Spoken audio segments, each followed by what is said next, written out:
Cinema റിലീസായി അന്ന് തന്നെ പോയി സിനിമ കാണാമെന്നുള്ളത് എൻ്റെ ഒരു ആഗ്രഹമാണ് കേട്ടോ. പക്ഷേ ഞങ്ങൾ അറിയാണ്ട് പോയതാണ്. വെള്ളിയാഴ്ച നടികർ മൂവിക്ക് പോയിരുന്നു. അപ്പോഴാണ് അറിഞ്ഞത് അത് അന്നാണ് റിലീസ് എന്ന്.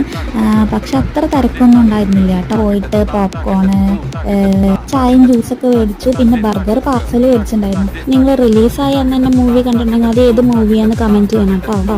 അപ്പോൾ അതാണ് ഞാൻ പിറ്റേ ദിവസം രാവിലെ കഴിച്ചത് കേട്ടോ. അതിനുശേഷം ഞാൻ ഉണ്ണിയും പായസമൊക്കെ കുടിച്ചിട്ടുണ്ടായിരുന്നു. പാലട പായസം കുടിച്ചു. ഉച്ചയ്ക്ക് ഉണ്ണിയുടെ അതൊരു സ്പെഷ്യൽ ഡിഷ് ഉണ്ടാക്കിയിട്ടുണ്ടായിരുന്നു കേട്ടോ, മുരിങ്ങയും മുട്ടയൊക്കെ വെച്ചിട്ട്. അപ്പോൾ അതിൻ്റെ വീഡിയോ ഞാൻ അപ്ലോഡ് ചെയ്യാം കേട്ടോ. അപ്പോൾ ഉണ്ണിയുടെ വകയായിരുന്നു ഫുഡ് ടേസ്റ്റ് ഉണ്ടായിരുന്നു. അപ്പോൾ ഉച്ചയ്ക്ക് മീനും മോരുകറിയും മുട്ടയുടെ അതൊക്കെ കൂട്ടിയിട്ടാട്ടോ കഴിച്ചത്. പിന്നെ വൈകുന്നേരം ഞങ്ങൾ പുറത്ത് പോയിട്ടുണ്ടായിരുന്നു. ഞാൻ ഷവർമയും ചോക്ലേറ്റ് ഷേക്കാണ് കുടിച്ചത്. ഉണ്ണി ഒരു കപ്പ് ഐസ്ക്രീം കഴിച്ചു. പിന്നെ ഒരു ഫലൂഡയും മേടിച്ചിട്ടുണ്ടായിരുന്നു കേട്ടോ. അപ്പോൾ വീഡിയോ ഇഷ്ടപ്പെട്ട സബ്സ്ക്രൈബ് ചെയ്യാൻ മക്കളെ. ഇതൊരു ലാലേട്ട ഫാനാണ്.